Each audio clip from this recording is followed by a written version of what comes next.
of 1990 was the last day that I self-medicated with drugs and alcohol. That was the last day. I had just been kicked out of a rehabilitation center because I broke one of the rules. The cardinal rule was like you weren't supposed to be drinking and using drugs while you're in the facility, and I was, and I got caught, so they asked me to leave. So I went out for a week and I did some more research, you know, and July 23rd is significant because that's my biological birthday as well. And so on this particular night, I was, you know, trying to nurse a can of beer until the next day when I would go back into this facility. And I was thinking about my life, you know.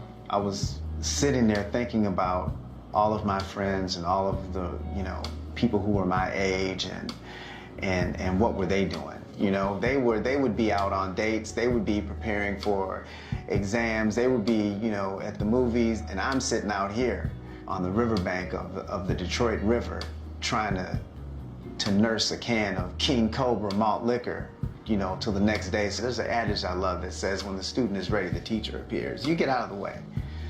God is looking down at you and your dysfunction saying, are you done now? Are you finished? If you're finished, now I can do what it is that I'm trying to do.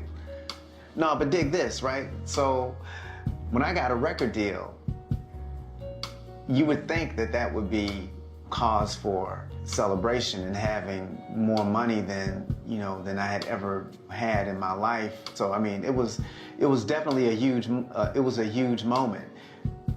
But I was in the throes of the deepest depression that I had ever been, you know, in my life. And at that time, when I got a record deal, I'd probably been sober. I had been sober maybe 10 years, maybe, which I'm grateful for. I'm glad that I got what I got when I got it and not when I wanted it. You know what I'm saying? Because had I got a deal when I was 19 years old, it would have been a disaster. You know, we might not be having this conversation.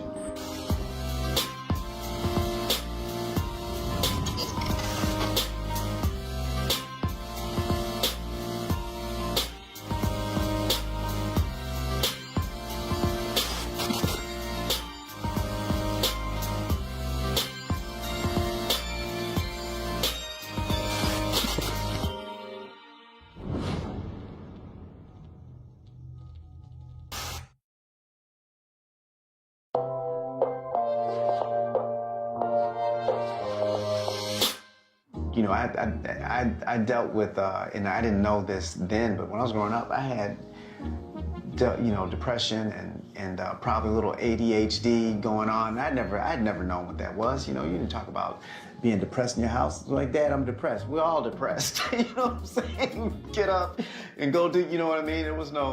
We didn't have that language, you know what I'm saying? And so even though I had gotten a record deal, you know, I was in the throes of the deepest depression that I had ever been, you know, in my life.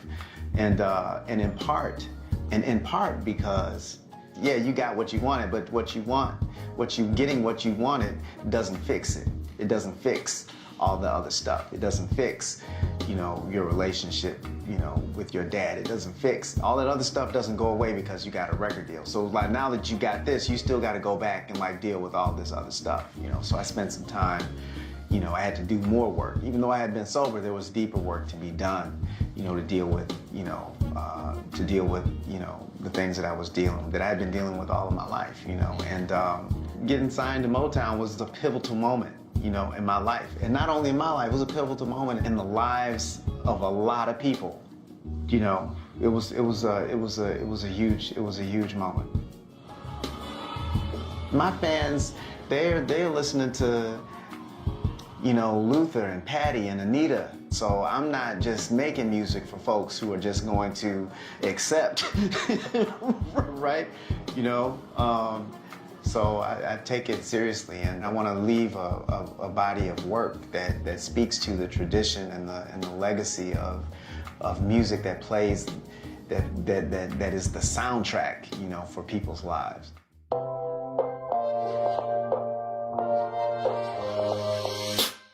Music has always been therapeutic for me.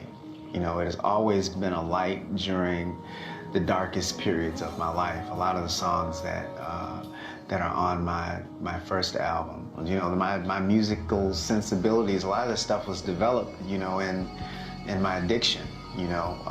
So I would be, you know, at the Detroit Rescue Mission or in the Salvation Army, you know, or in the soup kitchens, you know, if they had a piano there, I was on it, you know, and I'm still trying to figure it out. You know, it was a place where I could relax and I could be myself. I found rest and refuge, you know, in being able to sit at a piano. The first time that I experimented with alcohol and drugs would probably be the proverbial, you know, beer can that your uncle has sitting on the, you know, or your dad had in the house, taking a sip out of somebody's can. I don't think that at that time, you know, I wasn't drawn to it as a way to try to navigate my inner space. It would be probably during high school that I started drinking to medicate. It wasn't exclusive to drinking. You know, I would do anything, you know, whether it was, you know, acid or mescaline or mushrooms or speed or cocaine or, you know, whatever it was. Or, you know, I was down for it. You know, I liked being high. I liked listening to music when I was high. I thought that I made better music when I was high. You know, I thought I did everything better, you know, when I was high, when I was drinking. I guess I was 17, 18 years old, and my alcoholism had progressed to the point to where I was having blackouts. I had to have a drink in the morning to calm the shakes down. I mean, I was 17, 18 years old, and I was having symptoms of alcoholism that you would find in someone who had been drinking for 20, 30 years, you know? I mean, I was, you know, my dissension into my addiction was rapid. And my mom had just gone into treatment for her addiction. You know, my trajectory had just started, you know, and into full-blown alcoholism and drug addiction. And which was the reason, I mean, she came home and like I had to go.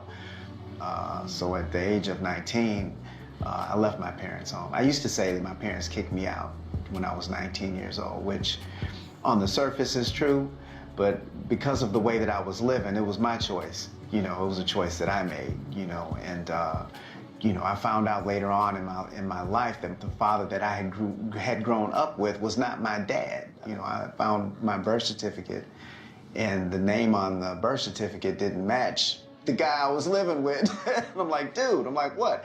You know, but we never had a conversation about that, you know? So carrying all of this unspoken stuff and you know, and I think by the time my mom entered into recovery, I wasn't in a place to receive any of that. My transformation wouldn't happen until a few years later.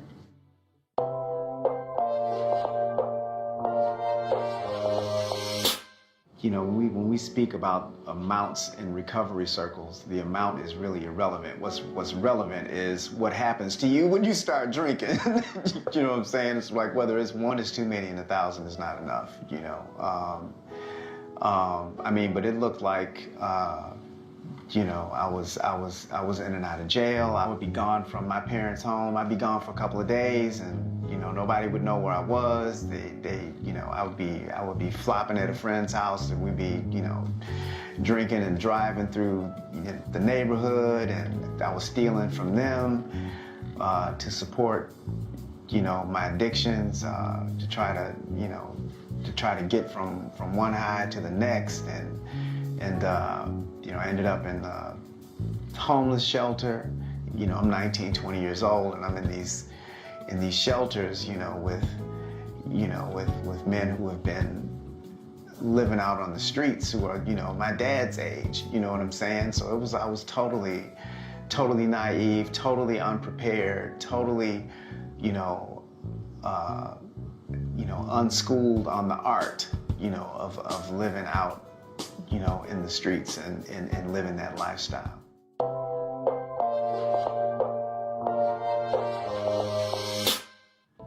There are a number of motivators that can thrust someone into addiction to alcohol and drugs. And for me, you know, I think that some of those were insecurity. Growing up, you know, we didn't talk about anything in our house. We didn't deal with things. You know, we had a history of that, and now as an adult, I have to say because like now it's, you know, it's on me.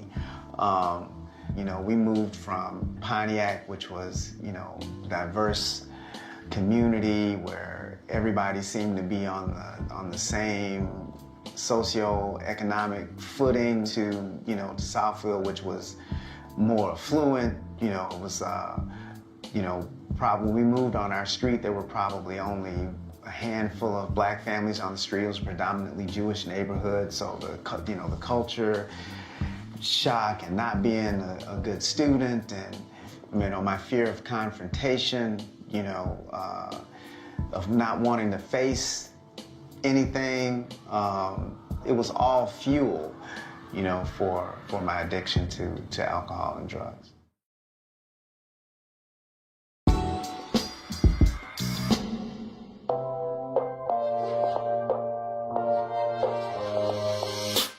No, nobody else in my family is musically inclined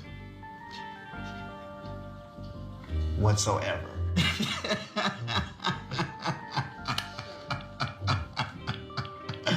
Right. It was me, you know. It was me. It was you know, I got that bug, and I don't, you know, and I'm grateful for it.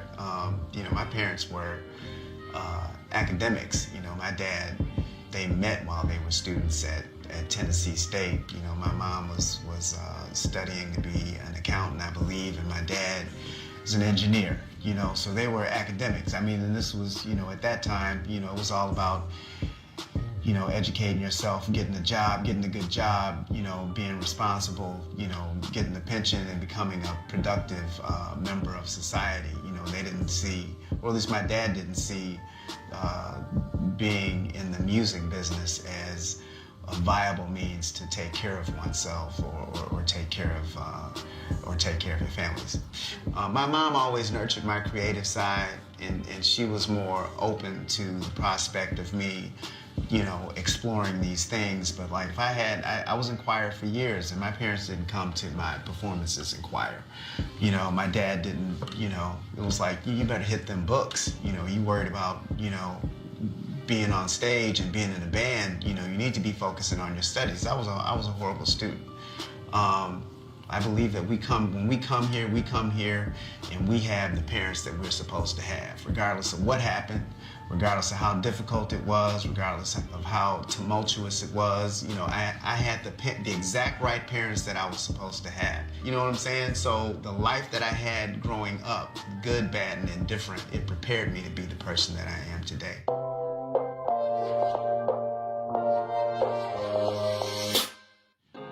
I was born in Nashville, Tennessee. My mother was then a student at Tennessee State. I spent a lot of time with my grandmother. When I think about Nashville, I think about my grandmother. I think about my grandmother's big house. I think about her big porch. I think about the sounds and the smells of being in the South. My grandmother, we called her mother. She stayed in the church all the time. Her faith was her foundation. Her faith was her rock. And I think, although I didn't really understand what all of that meant at that time, I know that I carry that with me. You know, I know that I carry that with me. The first sounds that I remember in Nashville will probably be music. I mean, the things that stand out the most. I mean, I was impacted by music early. So music had a really big impact on me even at that early age. You know, I always had an aptitude for music and a strong interest. I mean, it was my passion, you know, so I could sit, as a kid, you know, I could sit at a piano all day, you know, and never had any real formal training. I mean, just sit at the piano and just, you know, noodle around looking for, you know, the lost chord, looking for, trying to emulate, you know, some of the jazz music my parents may have been listening to, some of the church music that I had experienced. So I love music, and so I was a student of music without ever having a formal teacher. With the first time that I heard "I Want You Back" on my grandmother's porch.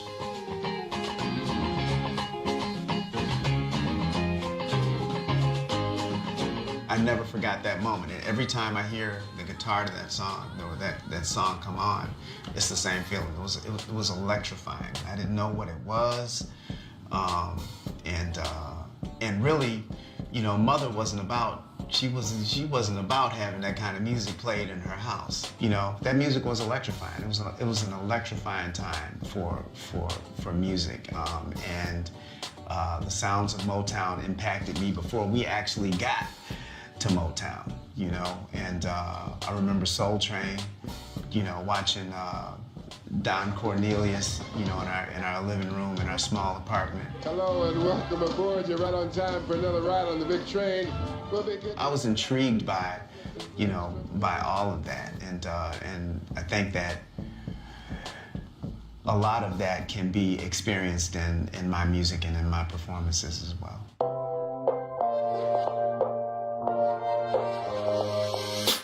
When we left Nashville, I was probably 4 years old, and I had one younger sister. I have 4 sisters altogether, but I had one younger sister, Erica.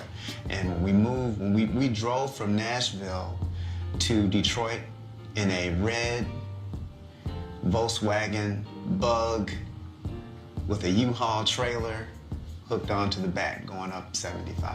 And so there was me, there was some goldfish in a mayonnaise jar that we were trying to keep alive till we got to Detroit, which didn't happen. And I'm laughing at the goldfish tank. It was, you know, it was a traumatic experience. And my mom and my dad, he's the only dad that I've ever known. And we drove from Nashville to Detroit. And when we got to Detroit, I started kindergarten. Well, I was so young that I really did not begin to appreciate what Motown was and what it meant to be living in the metropolitan Detroit area. I didn't appreciate that until I was much older, and I'm almost ashamed to say that I didn't even go down to Hitsville until after I had a deal. You know, so I mean, this was in the 2000s before I even went down to, you know, on West Grand Boulevard. So yeah, but obviously, you know, all of that great music from Marvin, you know, I was a huge Diana Ross fan, the Supremes, you know, Jackson 5 fan, of course, Michael, Smokey Robinson. After the Miracle, Smokey was doing his own thing, you know, all of those songs, you know, all of that great music, it resonated with me.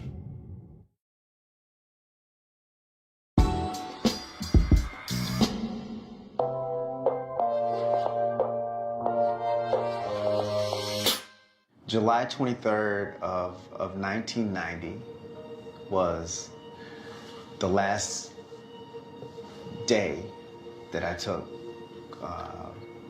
that I self-medicated with drugs and alcohol. I surrendered. I stopped trying to do things my way and became open to the idea that there was another way besides my own. And my last escapade, my family was not involved. I didn't have a desire to go back and try to prove anything to anybody. You know, if there's a gift in entering into recovery at a young age, that gift would be, I had a lot to lose, but I didn't have a lot to lose. You know what I mean? I wasn't trying to, you know, get a marriage back. I wasn't trying to restore my relationship with kids. I wasn't, you know, I wasn't working, so I didn't have a job. I didn't have a career, so you know, I was just trying to, it was an entry-level position, right? I was just trying to get on the ground floor of what it meant to be alive. Everything else is built upon that foundation. So you were a blank canvas. it was a blank, you know, right? Just like you get out the way.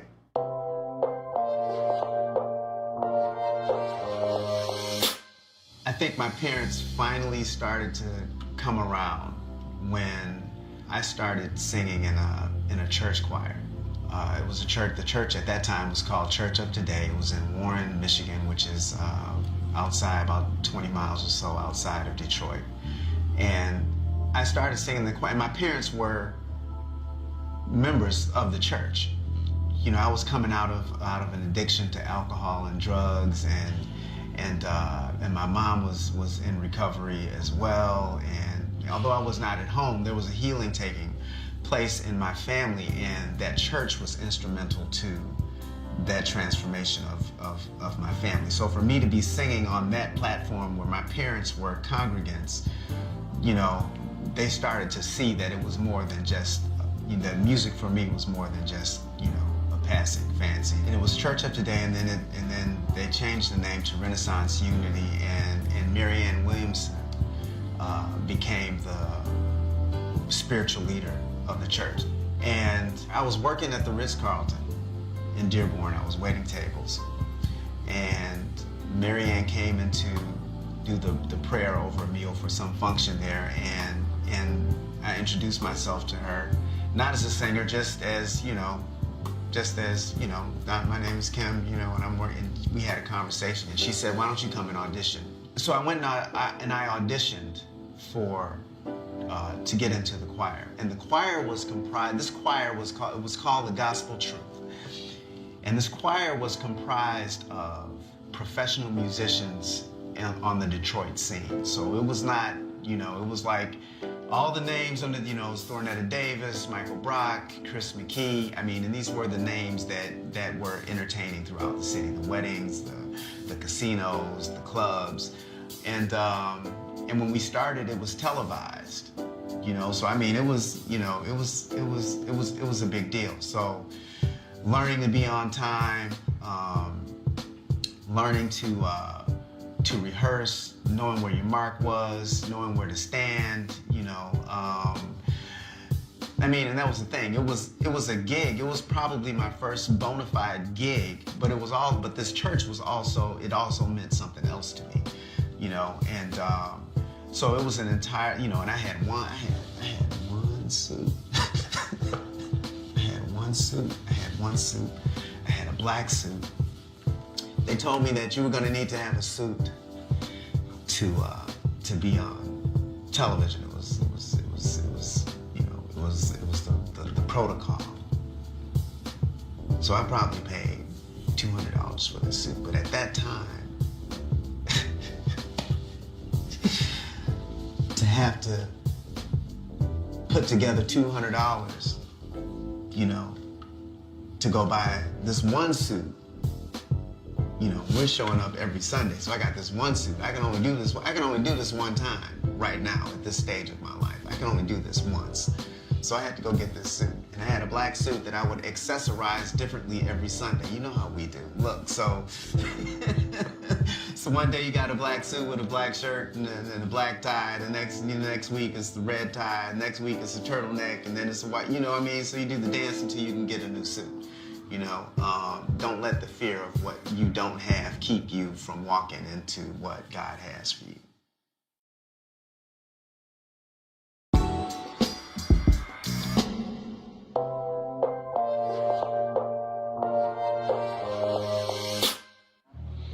My first album, Chemistry, was, you know, I probably speak for a lot of artists, man. Your first album is like your life. You know what I mean? I mean, you spent a lifetime writing the first album, you know, and Chemistry for me was no different. Yesterday I missed you sad.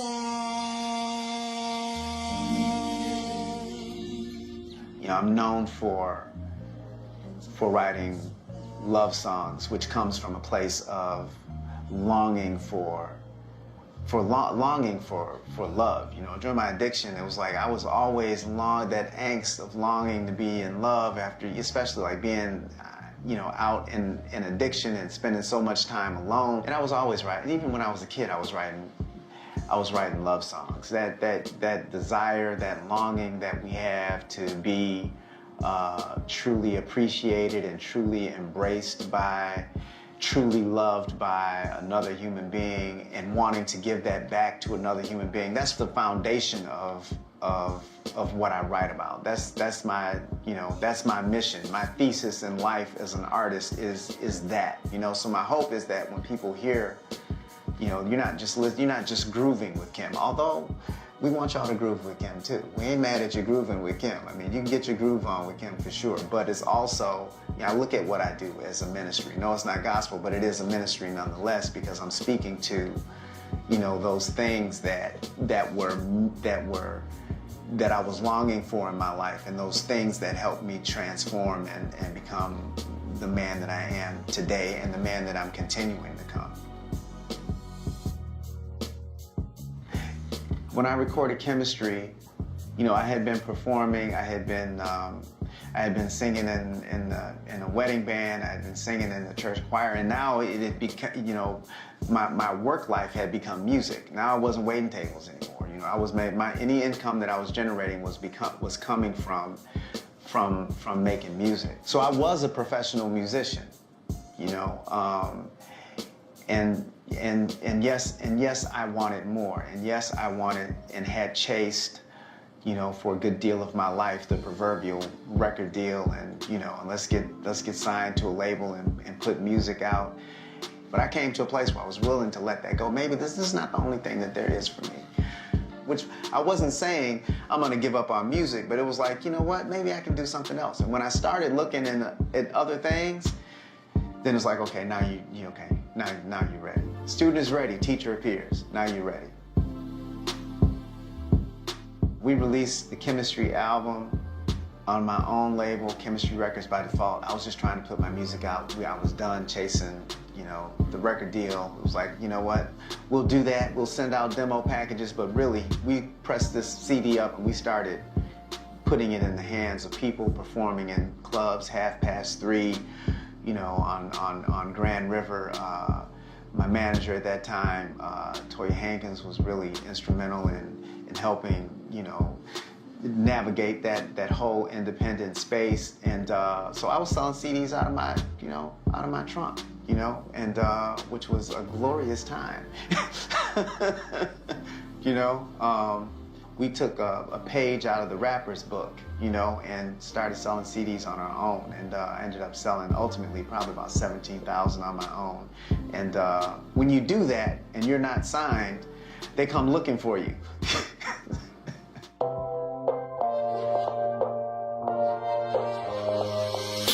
The way I got signed to Motown, which is a fitting label for me to be on, but it wasn't by design. Well, it wasn't by my design. It was signing to Motown was a business decision. But the fact that we ended up signing with Motown really, it has a lot of meaning for me to be a part of that legacy. A part of that tradition of making music. And in fact, I have string arrangements on some of my albums by Paul Reiser, who was one of the arrangers down at Motown during Motown's heyday. So the same strings you hear on Rocket Love, you hear them also on Live Out Your Love, on my new album. Live out your love. Live out your love. Live out your love. So it really means a lot to be signed to that label. And the way that it happened was we sold records before we were signed. We were also on the radio before we were signed. So, we were making a little noise, and the industry, picked up on it. Who is this cat, in Detroit who's not signed anybody, who's getting, airplay. We weren't selling a lot of records, but we were showing up. There was buzz about us, and so 8 months after having released Chemistry, the album on my own label, Chemistry Records, we were sitting down with Kadar Massenberg over at Motown, because they had heard the record, they liked the record, and they just wanted to meet me, and make sure that You know, it was what we were presenting. What we were representing was the truth. And so I'm walking in New York, and I took my big keyboard. I'm walking down the street, walking down Broadway with a, you know, an 80-pound keyboard, you know, because I needed to have my own keyboard in order to play in front of these people, you know. So we walked into the Motown label meeting, and I sang a couple of songs. It was me and the saxophone player, and we sang Love Calls and maybe something else, and the rest is history.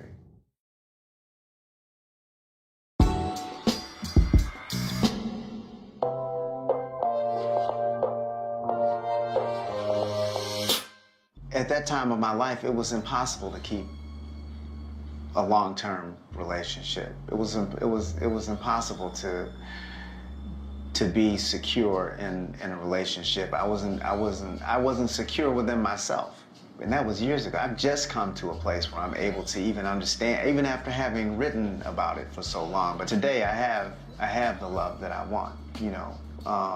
And it's, you know, and it's cool. But there are times when, you know, when it's work and it's intense, you know what I mean? And it takes some, you know, sitting in it. I met my wife, Erica, at a meet and greet for one of my shows in Atlanta in 2015. And we had just come off of doing a two-legged tour with Charlie Wilson and Joe, and then I went back out on my own to promote my Promise to Love album. Had I not been out on the road, I would not have met my wife, Erica. And she bought VIP tickets to our show here at the Fox Theater, and came to the show, asked for an autograph, said she was a DJ, and I was trying to figure out how I could get her information without revealing to everybody in the room that I was trying to get her information. But she gave me her Instagram, and we direct messaged a couple of times. And I ended up coming back to Atlanta for New Year's Eve. And we went and we had sushi, and then we celebrated New Year's Eve at a church service, where she says, well, I didn't think it was a date. I'm like, it was a date. I got on a plane and I left the state of Michigan to come down here to see you on New Year's Eve. It was a date, you know? And we've really been rolling ever since. And it changed the trajectory of my life in ways that I could have never anticipated.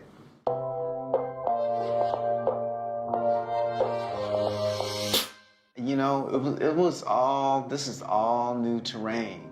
You know, I've never mastered the art of being in a relationship and being in the business, and how much to be public and how much to be private. And I was at a place in my life where, you know, both personally and professionally, you know, I was in uncharted waters. You know, I was changing my management team around. I was, you know, relationship-wise, it was like, you know, when are you gonna, you know, the internal dialogue, like, dude, so, you know, what are you gonna do? And there's a song on the new album called, which is written for my wife, With You in My Life. And the opening line is, you know, it was now or never. You know, I had to find a better way to live, you know, and not that I was, you know, not that I was out, you know, not that I was swinging from trees, you know what I'm saying? But it was just, you know, it's like, you know, when are you gonna grow up? You know, grow up. What is the next thing for you? So when I found out that we were having a baby and all of these things are converging, you know, in my life, I'm like, okay, I'm gonna roll with this. You know, I'm bona fide. When I got married, and people kept asking me, do I feel any different? So how do you feel now? When I got married, like after the ceremony, I didn't feel any different. But the next day when I woke up, I felt like I was in the center of God's will for my life.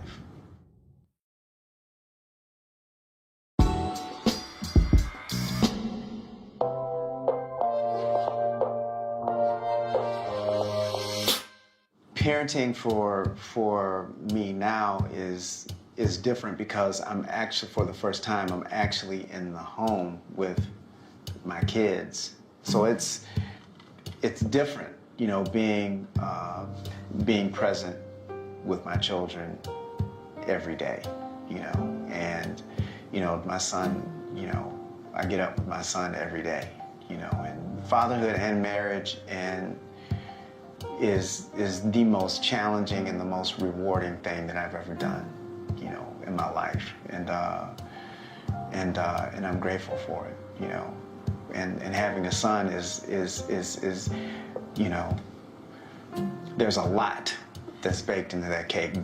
Particularly being a black man right now, you know, and looking into my son's eyes, you know, where I've never had much concern for myself, you know, because I've learned some things to help me navigate, you know, and it's like now I'm responsible for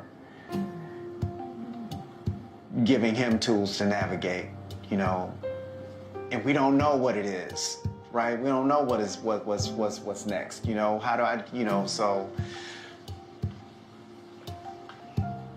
yeah, so having a son is different. And I haven't saying, of course, you know, I mean, and I love my daughters. My girls are, you know, they are my heart. And, you know, when I wrote Friend Today, I knew that it was a special song because when I sat down to write it, I didn't finish until I got up, which is usually not the case. I just wonder if you're my friend today. And I wrote it, and there's a line in the song that says, "They're sending our babies to war," is what the line was. And then shortly after I wrote the song, there was the, you know, the uprising of Black Lives Matter, or the resurgence, because it had already been on the table, but there was a, you know, it was coming to the forefront again. I felt that it was important because Friend Today was a song that was making a social statement, which is also something that I don't normally directly engage with any, you know, I mean, I just, you know, I couldn't write that song without addressing, you know, police brutality. I couldn't finish that song without addressing Black Lives Matter. So I changed the line from "They're sending our babies to war" to "They're killing our babies, Lord." They're killing our babies, Lord. They're headed straight for the border. These are sacred days that we're living in right now.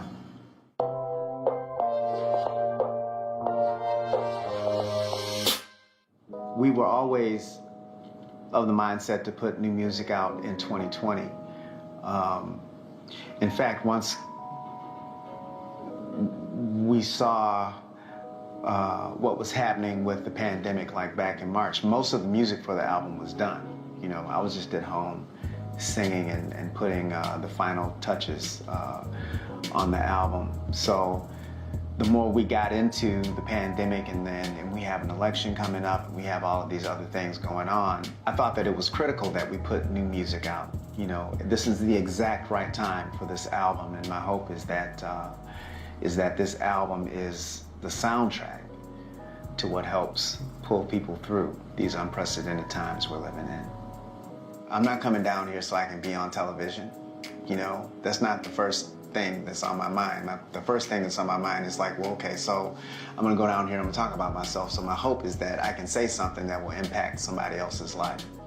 Music, that's really all this is. And when I started, that's what it was. You know, it was like, you know, sending out a word, sending out a vibe to somebody who's dealing with addiction, who's dealing with depression, who's dealing with, you know, and I guess when it all boils, you know, when it all boils down to it,